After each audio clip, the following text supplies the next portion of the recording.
साल का दूसरे दिन शुरू होने से पहले ही रूस ने यूक्रेन पर ड्रोन से हमला शुरू कर दिया है। इन हमलों में यूक्रेन की राजधानी कीव के बुनियादी ढांचों को निशाना बनाया जा रहा है। जानकारी मिल रही है कि यूक्रेन ने नए साल की शाम को डोनेस्क इलाके में 400 रूसी सैनिकों को मार गिराया।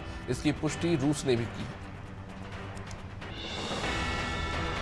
ऑस्ट्रेलिया के क्वींसलैंड में 2 हेलीकॉप्टर्स की हवा में जोरदार टक्कर हुई।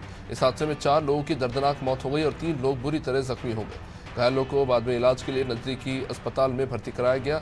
बताया जा रहा है कि हादसे के बाद एक हेलीकॉप्टर ने सुरक्षित रूप से लैंडिंग में सफलता हासिल की, जबकि दूसरा क्रैश कर गया।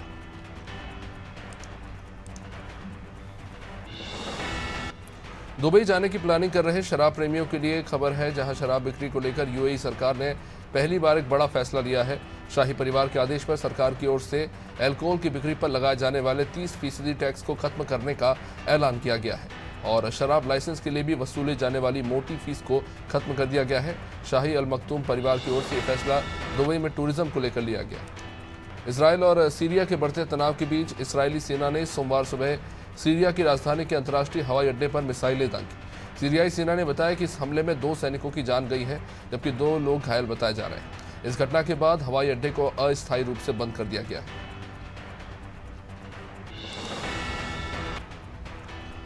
जर्मनी में जन्मे पूर्व पोप बेनेडिक्ट का 95 साल की उम्र में वेटिकन में निधन हुआ। रोमन कैथोलिक चर्च के 265वें लीडर रहे बेनेडिक्ट काफ़ी समय से बीमार थे और 8 साल से कम समय तक कैथोलिक चर्च के पोप रहे।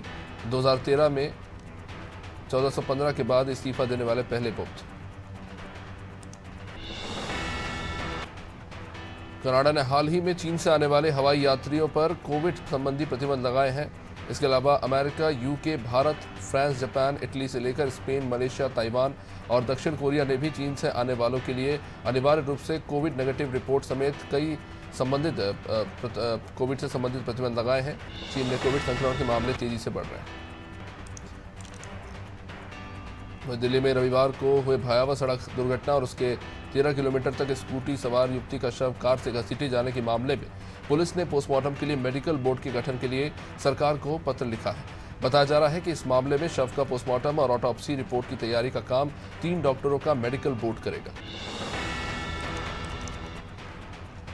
वहीं मृतका की मां ने पत्रकारों से बात करते हुए कहा कि आखिरी बार रात 9 बजे उनकी अपनी बेटी से बात हुई थी और मां ने कहा कि उसने रात में 9 बजे तक बात की थी और कहा था कि वो सुबह करीब 3 से 4 बजे तक घर पहुंच जाएगी।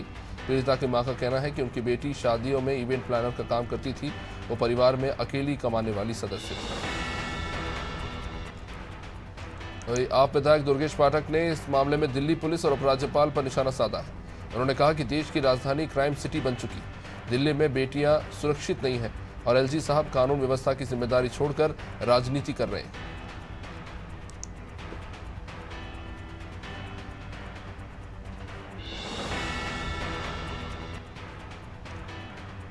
दिल्ली के उपराज्यपाल वीके सक्सेना ने मामले में अवसरवादी रवैया न अपनाने की अपील की।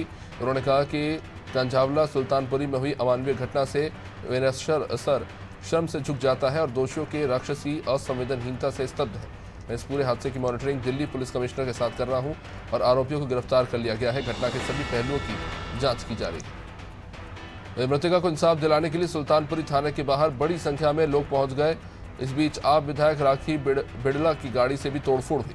विधायक मामले की जानकारी लेने के लिए थाने पहुंची थी, जहां लोगों ने उनकी कार का वाइपर तोड़ दिया और बोनट भी पिचका दिया। घटना की भयावहता से लोग काफी ज्यादा आक्रोशित हैं और सुल्तानपुरी थाने में प्रदर्शन कर रहे थे। दिल्ली में एक लड़की को 13 किलोमीटर तक अपनी गाड़ी के नीचे घसीटते हुए ले गए लोगों के खिलाफ कड़ी कार्रवाई का दबाव बनाते हुए आम आदमी पार्टी के कार्यकर्ताओं ने उपराज्यपाल के निवास के बाहर जोरदार प्रदर्शन किया। पुलिस द्वारा प्रदर्शनकारियों पर ड्रोन से निगरानी रखी जा रही है। साथ ही इन पर काबू पाने के लिए पानी की बौछारें भी की गई।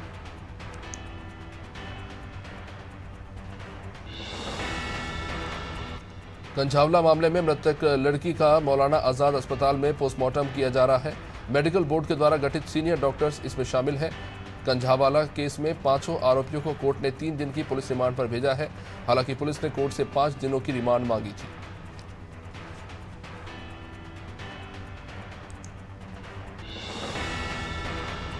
दिल्ली पुलिस के विशेष पुलिस आयुक्त लॉ एंड ऑर्डर डॉक्टर सागर प्रीत हुड्डा ने कंझावाला केस को लेकर प्रेस कॉन्फ्रेंस की। उन्होंने बताया कि यह घटना बहुत दुखद है और पुलिस पीड़ित परिवार के संपर्क में है। आरोपियों की युवतियों को तकरीबन 12 से 13 किलोमीटर तक घसीटा गया था। आरोपियों पर धारा 304, 304A, 269 और 120 भी लगाई गई है। जरूरत पड़ने पर और भी धाराएं बढ़ाई जाएंगी।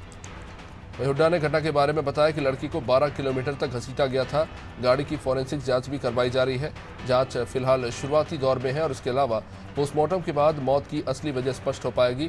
कंझावला मामले में मृतक लड़की का मौलाना आजाद अस्पताल में पोस्टमार्टम किया जा रहा है।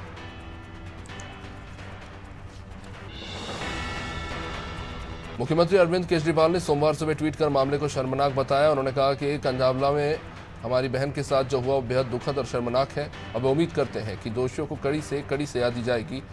मुख्यमंत्री केजरीवाल ने दोषियों को फांसी की सजा देने की मांग की।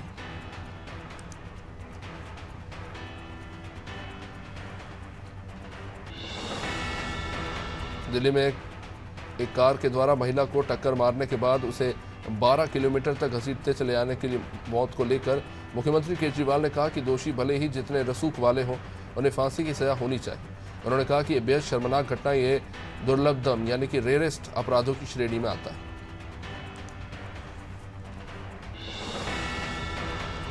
दिल्ली महिला आयोग चीफ स्वाति मालीवाल ने दिल्ली में एक कार द्वारा स्कूटर सवार लड़की को टक्कर मारने और कार के नीचे उसे कई किलोमीटर तक घसीटने के बाद लड़की की मौत पर दिल्ली पुलिस से 6 सवाल पूछे हैं। उन्होंने कहा कि क्या लड़की का यौन शोषण हुआ था या पूरे रास्ते में चेकपोस्ट या पीसीआर नहीं थे। ऐसे कुल 6 सवाल उन्होंने दिल्ली पुलिस से पूछे। दिल्ली में एक कार द्वारा महिला को टक्कर मारने के बाद उसे घसीटने से हुई मौत को लेकर आप नेता सौरभ भारद्वाज ने जमकर हमला बोला। उन्होंने कहा कि पकड़े गए आरोपियों में एक आरोपी बीजेपी के मंडल का सह संयोजक है। सौरभ ने कहा कि इस मामले में लीपापोती की जा रही है क्योंकि बीजेपी नेता इसमें शामिल है।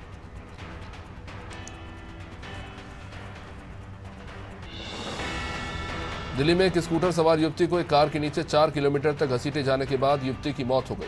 इस मामले में रोहिणी कोर्ट ने 5 आरोपियों को 3 दिन की पुलिस रिमांड में भेजा है। 5 आरोपियों की पहचान मनोज मित्तल और दीपक खन्ना, अमित खन्ना, कृष्ण और मिथुन के रूप में हुई।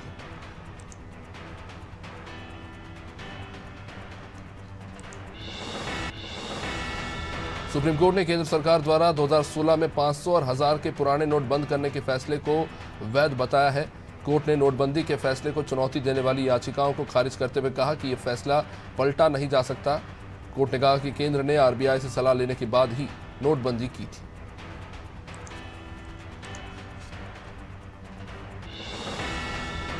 सुप्रीम कोर्ट द्वारा 2016 की नोटबंदी को वैध बताने पर कांग्रेस अध्यक्ष मल्लिकार्जुन खड़गे ने अपनी प्रतिक्रिया दी। उन्होंने ट्वीट किया कि मोदी सरकार द्वारा लागू नोटबंदी का परिणाम 120 लोगों की जानें इसमें गई हैं, करोड़ों लोगों का रोजगार छीना गया है, काला धन कम नहीं हुआ, नकली नोट बढ़ गए। खड़गे ने कहा कि नोटबंदी का निर्णय भारतीय अर्थव्यवस्था पर एक गहरे जख्म की तरह हमेशा रहेगा।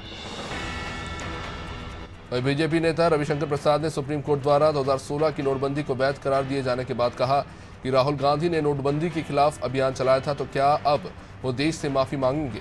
रविशंकर प्रसाद ने कहा कि नोटबंदी आतंक के वित्त पोषण, नकली नोट और मनी लॉन्ड्रिंग को रोकने के लिए की गई थी।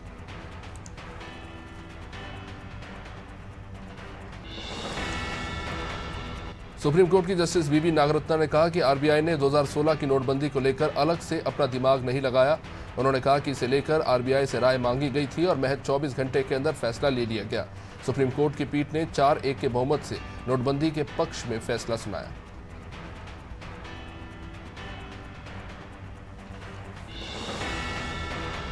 वही एक्टर शेजान खान की मां ने तुनिशा शर्मा की मां के आरोपों को नकारते हुए कहा है कि क्या चाहती हैं विनीता जी, एक बच्चे ने खुदकुशी कर ली, क्या दूसरी मां का बच्चा भी खुदकुशी कर ले। उन्होंने कहा कि मेरा बच्चा जिसने कुछ नहीं किया उसे जेल भेजने की तैयारी में उस लड़की की मां, पीड़िता की मां, बच्चे पर आरोप लगा रही।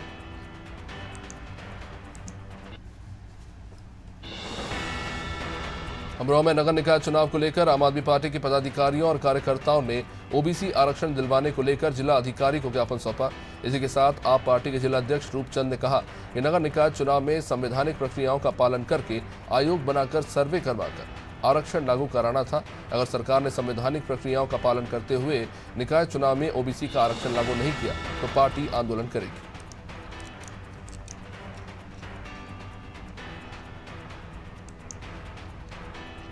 अमरोहा में एक 13 साल की छात्रा का आम के बाग में फंदे पर लटका हुआ शव मिला। सूचना मिलने के बाद पुलिस वहां पहुंची थी और पोस्टमार्टम के लिए शव को भेजा गया है। फिलहाल पुलिस इस मामले की पड़ताल कर रही है।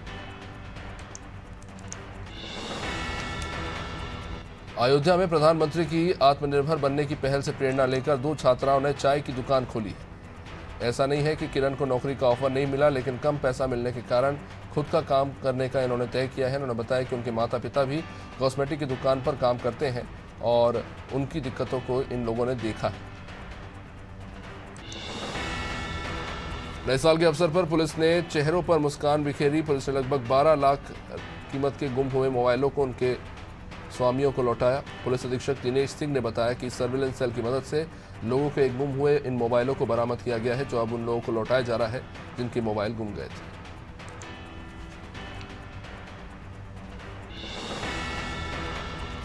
बरेली थाने के बारादरी क्षेत्र के अंतर्गत सराफा व्यवसायी के साथ हुई लूट के आरोपियों को पुलिस ने गिरफ्तार कर लिया। जानकारी के अनुसार पुलिस और बदमाशों की मुठभेड़ हुई थी, जिसमें बदमाश के पैर में गोली लगी। इसके बाद पुलिस ने आरोपी को अस्पताल में भर्ती कराया। वहीं पुलिस आगे की कार्रवाई में अब जुटी हुई।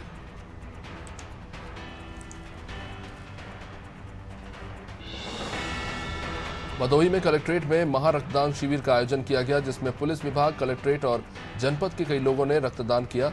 सिविल डिफेंस सोसाइटी और इंडियन रेड क्रॉस सोसाइटी के तत्वाधान में ये आयोजन कलेक्ट्रेट पर किया गया। रक्तदान शिविर में बड़ी संख्या में पुलिस विभाग और अन्य प्रशासनिक अधिकारी कर्मचारी मौजूद रहे।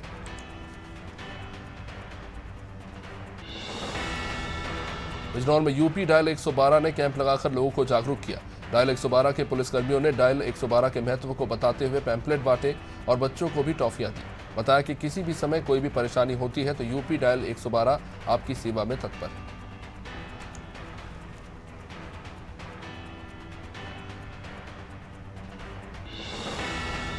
उत्तर प्रदेश के फतेहपुर में पुलिस ने वाहन चेकिंग के दौरान एक शातिर अपराधी को चोरी की बाइक के साथ गिरफ्तार किया और पूछताछ में एक जंगल में चलाई जा रही असला फैक्ट्री में छापेमारी कर भारी मात्रा में असले और उपकरण बरामद किए। पकड़े गए शातिर अपराधी के ऊपर पहले से ही कई थानों में मामले दर्ज हैं और कई बार वो जेल जा चुका है।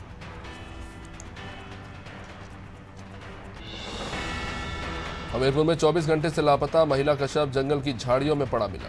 जानकारी के अनुसार महिला दोपहर को घर से जंगल लकड़ियां लेने के लिए निकली थी। शाम तक घर नहीं पहुंचने पर परिवार वालों ने तलाश शुरू की। घटना की जानकारी पर मौके पर पहुंची पुलिस ने महिला की शव को कब्जे में लेकर पोस्टमार्टम के लिए भेजा है और छानबीन शुरू कर दी। हरदोई में कोतवाल द्वारा शिकायतकर्ता को थप्पड़ मारने का मामला सामने आया है। दरअसल लापता पिता का शव नहर में मिलने के बाद जब पीड़ित अफसर से न्याय की गुहार लगाने गया तो कोतवाल ने थप्पड़ जड़ दिया, जिससे उसके मुंह से खून निकल आया। इस घटना का एक वीडियो भी सामने आया है।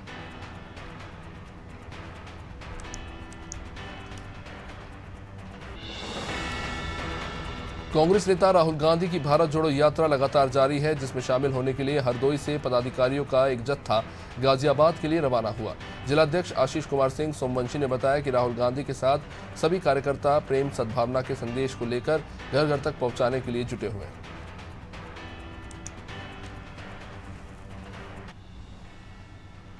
इंदौर में नए साल को लेकर शराब पीकर वाहन चलाने वालों को पकड़ने के लिए भारी पुलिस बल तैनात किया गया था। इसके बाद भी भंवरकुआं थाना क्षेत्र में बदमाशों ने हत्या की वारदात को अंजाम दिया। ये घटना वहां लगे सीसीटीवी कैमरे में कैद हो गई, जिसकी फुटेज के आधार पर पुलिस ने हत्या का मामला दर्ज कर 6 आरोपियों को पकड़ा है।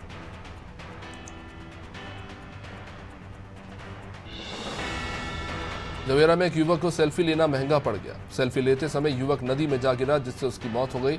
बाद में पहुंची पुलिस ने शव को बाहर निकाला और पोस्टमार्टम के लिए भेजा। पुलिस अब आगे की कार्रवाई में जुटी हुई।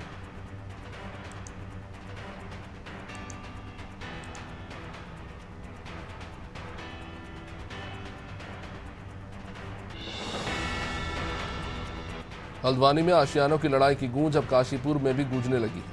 काशीपुर एसडीएम कार्यालय में ऑल इंडिया मुस्लिम फेडरेशन के पदाधिकारी कार्यकर्ताओं ने मुख्यमंत्री के नाम एसडीएम को ज्ञापन दिया था। साथ ही मुख्यमंत्री धामी से अध्यादेश के माध्यम से कानून बनाकर जल्द बेघर हुए लोगों को आशियाने की मांग की।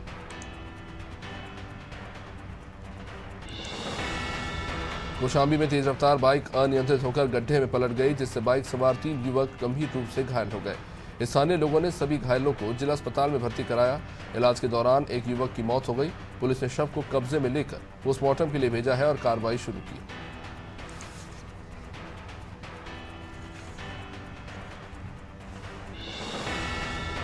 कुशीनगर में अवैध रूप से शस्त्र निर्माण करने वाले 2 अंतर जनपदीय शातिर आरोपियों को गिरफ्तार किया गया। अवैध रूप से निर्मित पिस्टल और तमंचे बनाने के उपकरण भी बरामद किए गए। फिलहाल पुलिस आरोपियों से पूछताछ में जुटी हुई है।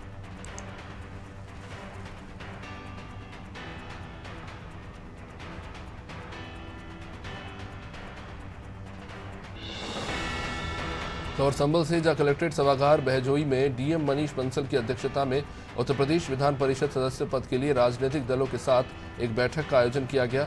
इसमें अपर जिलाधिकारी प्रदीप वर्मा ने बताया कि 29 दिसंबर से आदर्श आचार संहिता लागू है। जिलाधिकारी ने सभी को चेताया कि अब कोई भी राजनीतिक प्रोग्राम आयोजित नहीं किया जाए। शाहजहांपुर में नए साल का जश्न जेल के अंदर भी देखने को मिला। कैदियों ने सामूहिक नृत्य करके एक दूसरे को हैप्पी न्यू ईयर विश किया। जेल के अधीक्षक मिजाजी लाल ने बताया कि नववर्ष के दिन जेल के अंदर बंद महिला बंदियों ने सामूहिक नृत्य कार्यक्रम का आयोजन किया।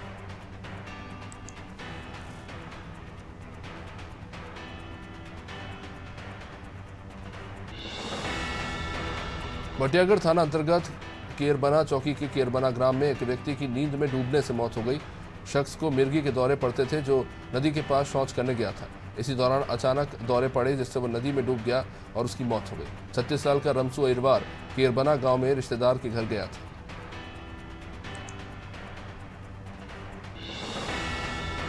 पुलिस अधीक्षक शैलेंद्र सिंह चौहान और अतिरिक्त पुलिस अधीक्षक कमलेश कुमार के निर्देशन में नए साल के आगमन पर सुरक्षा व्यवस्था को देखते हुए अवैध हथियारों और गुंडा बदमाशों की धरपकड़ को लेकर पुलिस कार्रवाई कर रही है।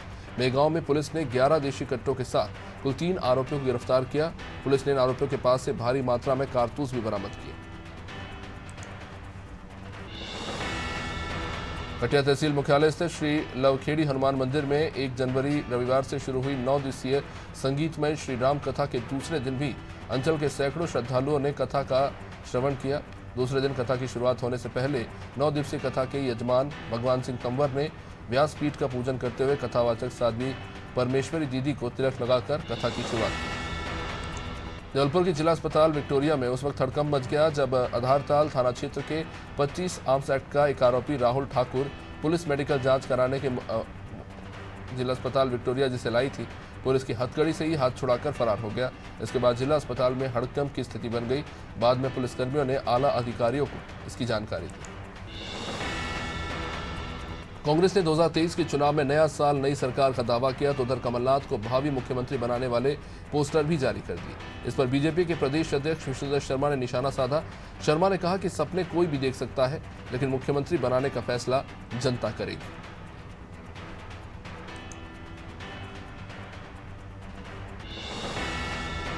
हापुड़ जनपद में 2 चीनी शुगर मिलों ने गन्ने का बकाया भुगतान नहीं किया जिससे किसान परेशान हो चुके हैं। नाराज किसानों ने प्रदर्शन भी किया लेकिन सुनवाई नहीं हो रही। करीब 70 करोड़ रुपए किसानों का बकाया है। किसान कर्ज में डूबे हुए। सिंभावली शुगर मिल पर किसानों ने गन्ना पेमेंट को लेकर अनिश्चितकाल धरना दिया। बुरहानपुर में 2 युवकों ने सगे भाइयों पर चाकू से हमला कर दिया। बता दें कि पुरानी रंजिश के चलते दोनों युवकों ने घर में घुसकर सगे भाइयों को चाकू मारकर घायल कर दिया। अब घायल युवकों को जिला अस्पताल में भर्ती कराया गया है। ये मामला शिकारपुरा थाना क्षेत्र का है।